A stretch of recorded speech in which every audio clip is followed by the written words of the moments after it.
Биз Ташиптер ушундай духу бар адамдарбыз. Бул казинонун айынан көптөгөн үй бүлөлөр бузулган, көптөгөн тагдырлар чабылган. Просто мен айтканым, кыргызстандыктардын, кыргыз жарандарын киришине катуу тоскоол берип, катуу көзөмөлдөш керек. Акылбек Үсөнбекович. Анан эртең ачып алгандан кийин бир тешигинен задний проходунан местныйларды киргизип, жанакындай болуп кеткен турган болгон болсо, чатак болот да.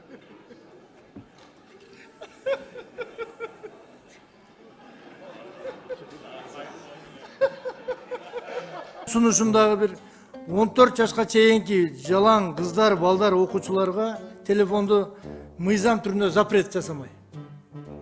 Азыр технологиянын өнүккөн кези, эгерде баламды таппай калам, кызымды таппай калам десең, чипирит этип кой. Чип менен башка нерсе мененчи. Коомубузду бир тарбиялык жагын ойлосок, 14 жашка чейин мыйзам түрүндө телефонду запрет кылып койсок. Декларацияга байланыштуу 2024-жылдагы 12 миллиард. Декларация боюнча 7 миллиард дегенде ошо 7 миллиард неге 7 миллиард болуп калды? Эмнеге 8 миллиард эмес дешиңер мүмкүн да. 12 миллиард болуп туруп 12 миллиард болуп калды да. 13 болсо неге 13 дейтилиңер? мандат тапшыр дей турган болсо сиздин каалооңуз кандай болот? Мандат Ал тапшырасызбы? менин мандатымды талаша турган 24 миң гана шайлоочум бар. Sen, men, Aziz var, sen kontrabandist. Mamaz, төртөзү бар, хан бар, ошол жерде бар, гостиницага ушулабыз үйүнөн мындай деп барып, ана казино ойногондо утуп тур десем, булар 2 миллион доллардан ашык плюс болду. Баягы болот темирдин чыгарганы үчүн 1 миллион 350 миң доллар каршы болду. Туурабы? 1 миллион 320 миң. Мына болот экенбиз. Кудай кааласа болобуздук экен. Жанагы Исмантоо компаниянын 100% долясын 520 миң долларга мага сатты, мен сатып алдым. Ыраазысызбы экен? Сүйлөп Turuptu, çok men söylüyorum orada.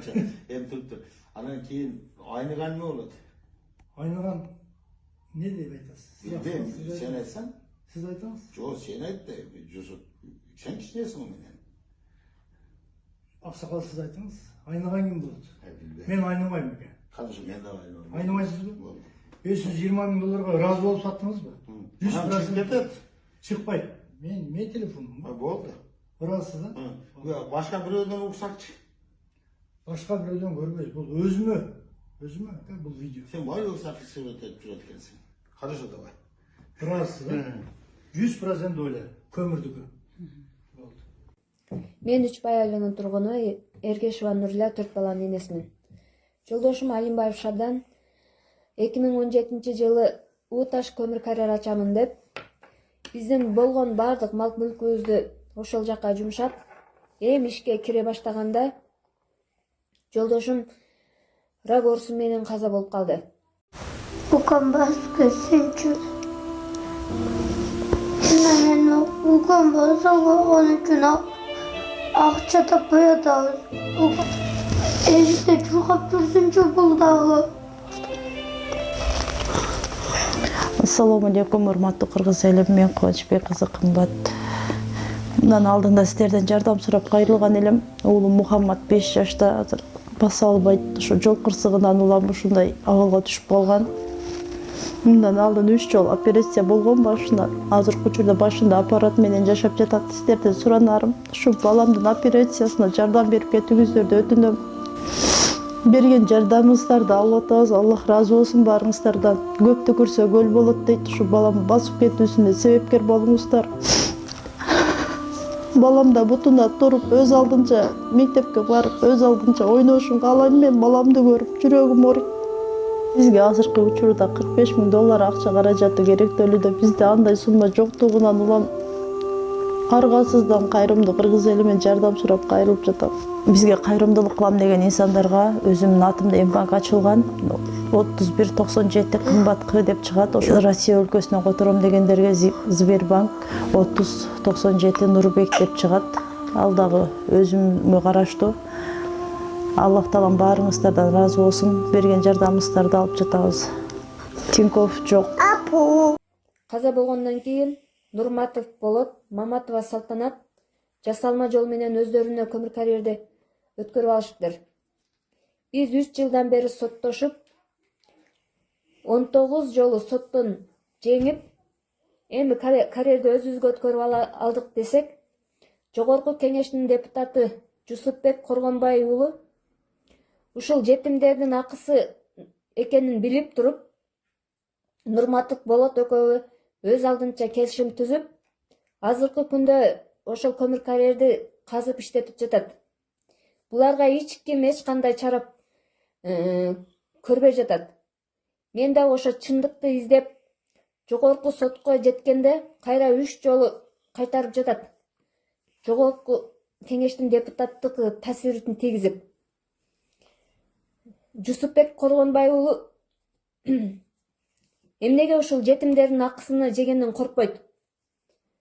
Мен эч кандай фейк эмесмин. Мен 4 баланын энесимин. Биздин азыр жашаганга үйүбүз жок, иштекебиз жок. Ушул балдарымдын келечеги үчүн, жакшы жашаш үчүн мен дагы чындык издеп ушинтип чыгып жатамын. Мени фейк дегендер, сиздер да Алланын астында акыретте жооп бересиздер. Мен ушу жетимдердин акысы үчүн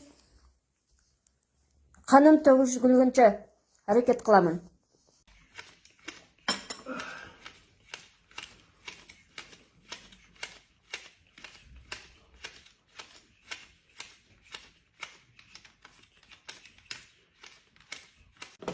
Мына биз фирманын аты эмне?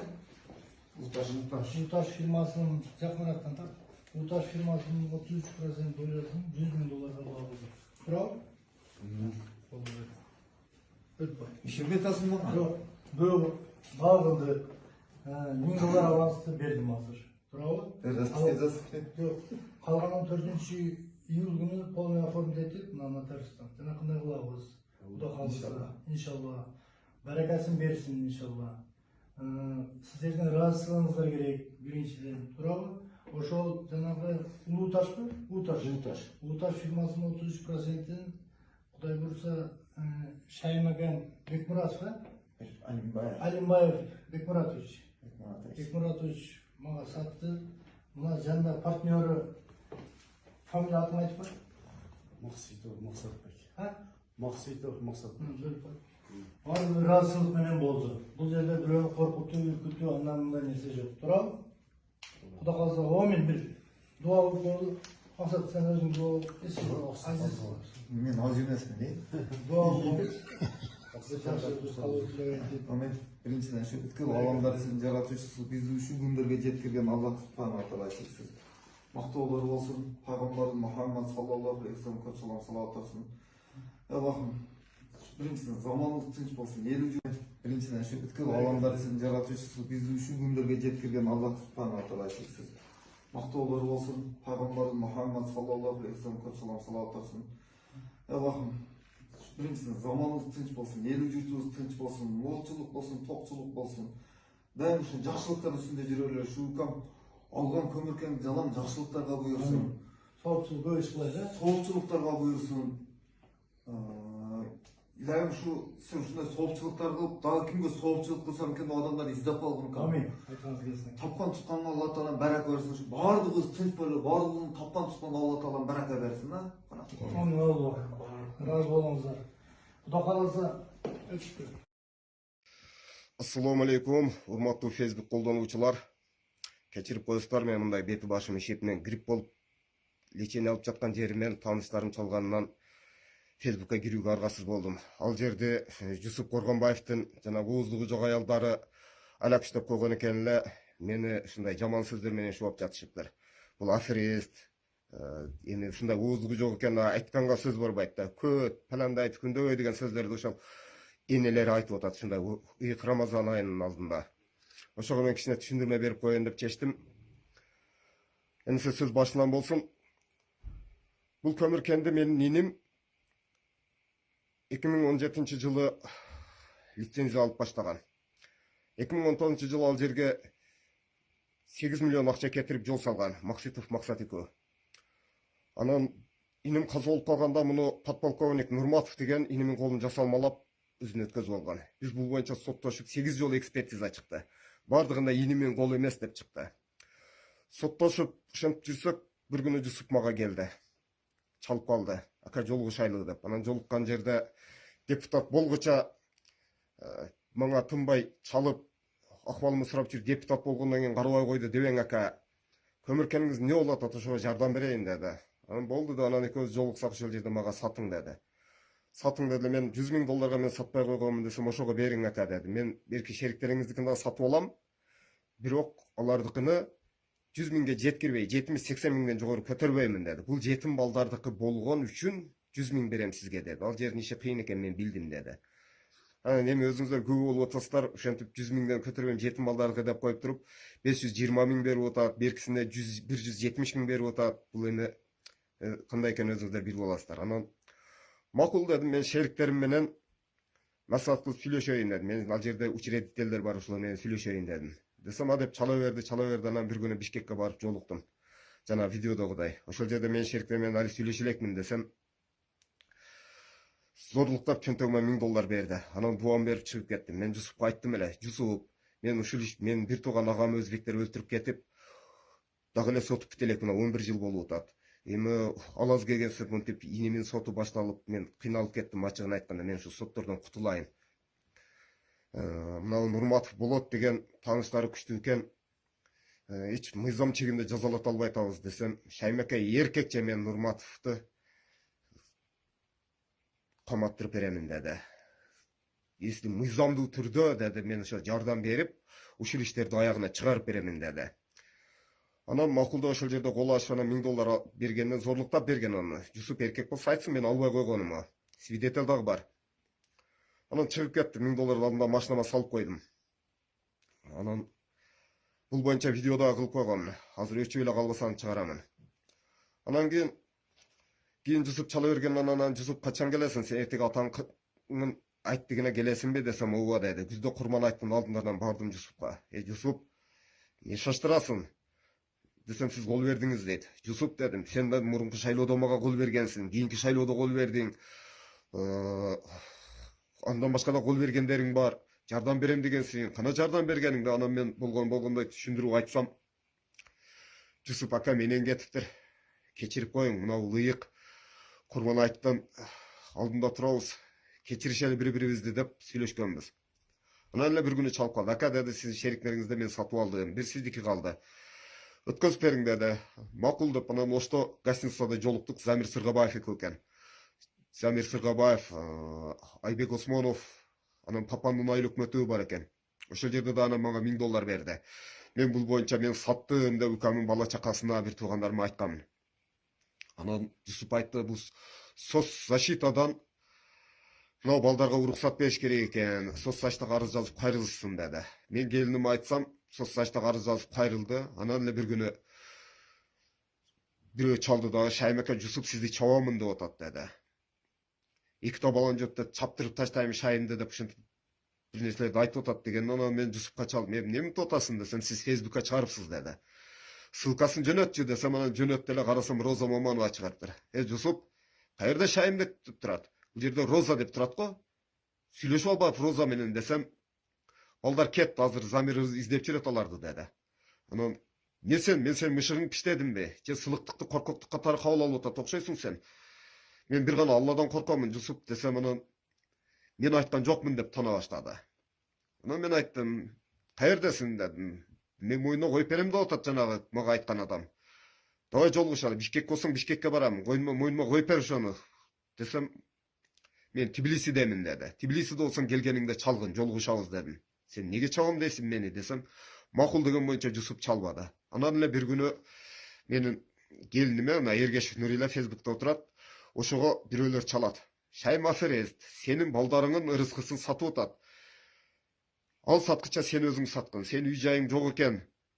Бир месте кыла кал, биз сага чоң суммада акча алып барып беребиз. Үй аласың, машина аласың, оборот кыласың десе, бул анан макул келгиле дейт. Келгенде анан айтат, мен Шаймбек акам канчага сатып аткан, эмне болуп атканын бизге толук айткан. Ал бизден эч нерсе жашырбайт. Ал киши жалганчы эмес. Жалганчы ошол Жусуп болот. $100.000 баалашып алып, эмне мага $60.000 берип жибересиңер? Чогулгула деп ошентет. Бул боюнча Роза Маманова свидетель. Беркелер эми айтпашы мүмкүн, Роза чындыкты сүйлөйт.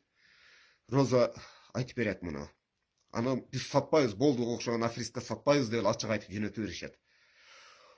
Жусуп мени менен сүйлөшкөндөн кийин ошо 1 ай мурда сүйлөшүп акча бербей туруп эле ошо $1000 бергенден кийин эле сразу эле баякыны казып баштаган көмүр экен да. Биз үндөгөн эмеспиз, мейли бизге да акчасын берет да десек, ошентип бул махинациялар кыла баштаган. Эми болсо жанагы Азат деген ким бирөөлөр мына Жусуп Коргонбай уулу мына губернатор менен кайым айтышы баштаганда ошол бирөөлөр чыкса, анысы менен көрүп, мына ооздугу жок катындарды ана фейксин сен деп менин атымды бир чыгарып, бир чыгарбай ошентип жанагы ооздугу жок катындар ушундай бир нерсе жазып атат да. Эми бул катындардын айтканын анчамча эркек киши да сүйлөйт да, ушунчалык ооздору бузук экен, жөн эле көтсүн паландайсың да, эркек кишилер дагы онтип жазбайт кичине жымсал деп жазат. Ушундай бузуку ооз аялдар экен. Эми аларга теңелбей эле мен мына жерде Жусуптун өзүнө кайрылуу кылып коеюн дедим. Жусуп, мен сенен $2000 акча алганмын. Башка бир тыйын да калган эмесмин. Сен Макситов Максатка бердим депсиң. Макситов Максаттын ал жерде үлүшү жок. 1% дагы. Макситов Максатбек ошол жерде жолду мен салганмын. Алимбаев Шабдан экөөбүз 8 миллион акча коротконбуз деп туруп ошону алган. Аны Максатбек менен сүйлөшүп алган. Сен $1000 алганымы сен видеого тартып атасың. Эч кимге көрсөтпөйм, бул телефонду мен катыма да бербейм деп элдерге таркатып атасың. Мунун эркекчиликпи? Тем эле мен эле эмес, ал жерде Эрмаметке акча бергениңи чыгарып атасың, Максатка акча бергениңи чыгарып атасың, Нурматов Болотко акча бергениңи чыгарып атасың. Бул Кыргызстан боюнча жайылып кетиптир го бул. Бул эркекчилик эмес да, бул аманат болот. Бул аманатты сен акыретте да жооп бересиң. Жетим балдардын акысына да жооп бересиң. Сен эркекче айтып кой, мен шайымга ошо эки жерде $2000 бергенмин деп. Ашыкча берген болсоң айт. Чыкканда ана катындардын аркасына бекинбей айтып кой. Мен канча акча алдым сенен? Эркекчесин айт, мына ыйык Рамазан айынын алдында турабыз. Эркекчесин айт. Канча акча алдым мен сенен? Айтып кой ана ооздугу жок катындарыңа. Биримдик партиясынын катарында жогорку кеңештин депутаттыгына талапкер өлкөбүзгө чын ниетинен күйгөн, өзөгү өткүр, билими курч, журтум деп жүрөгү соккон чыгаан жигитибиз Жусупбек Коргонбай уулу. Жаңы жүз, жаратман күч. Номер 1 Биримдик партиясына добуш беребиз. Кошуларыма терең ыраазычылык билдирип кетем. Эми жумуш жагына өтсөк. Мени бүгүн биринчи эле күнү аябай ренжитти. Бул биринчи эле сессиябыз, ачыгын айтканда. Мен аябай элдин алдында барганда жаңы жүздөр деп элдер бизди колдоду эле. Жаңы жүздөр келсин деп, могул жерде азыр 87 депутат отурат. Неужели ушул 19 депутат бизди башкарып алабы деген дагы ой кетип атат мендечи. 6-чы соттун депутаттарынан аран кутулдук эле өзү 6 жылда. Ачыгын айтайын. Анан кечирип коюңуздар эгер катуу. Ушул эки кандидат тең, Адахам Кимсанбаев да эскинин эски саясатчысы. Талант Турдумаметов дагы жок дегенде 2 жолу депутат болгон киши. Ушул 69-68 депутаттын арасынан неужели бир 3-4 таза бир жакшы бир кандидаттар чыкпадыбы деген ойлор келип атат да, ачыгын айткандачы. Мен эми кечирип коюңуздар, бардыгын ачык айтып коюшка туура келип атат. Бул бир. Экинчиси, жогорку кеңеш дагы эмнеси мени ренжитти. Жана түштөнүүгө түшкөндө ашканага туалетинде же туалетный бумагасы жок. Ашканасына кирсең жана мээңе соккондой кылып эшиги же бир тамагы жок. Бул эмне деген ак үй бул? Биз биринчи жолу кирип атабыз бул жерге. Эгер чарбалык иштерибиз, ичиндеги иштерибиз ушул болуп аткан болсо, анан анча журналист кыздар андан бери эрге тийип кичине туалет курбагандар бирөөнү сындаса, жанагы жаман болуп кетет экенсиң. Өмүрүндө туалет курбаган, кыздарга айтат элем, бакка эрге тийгиле, көп эле сындай бербейм.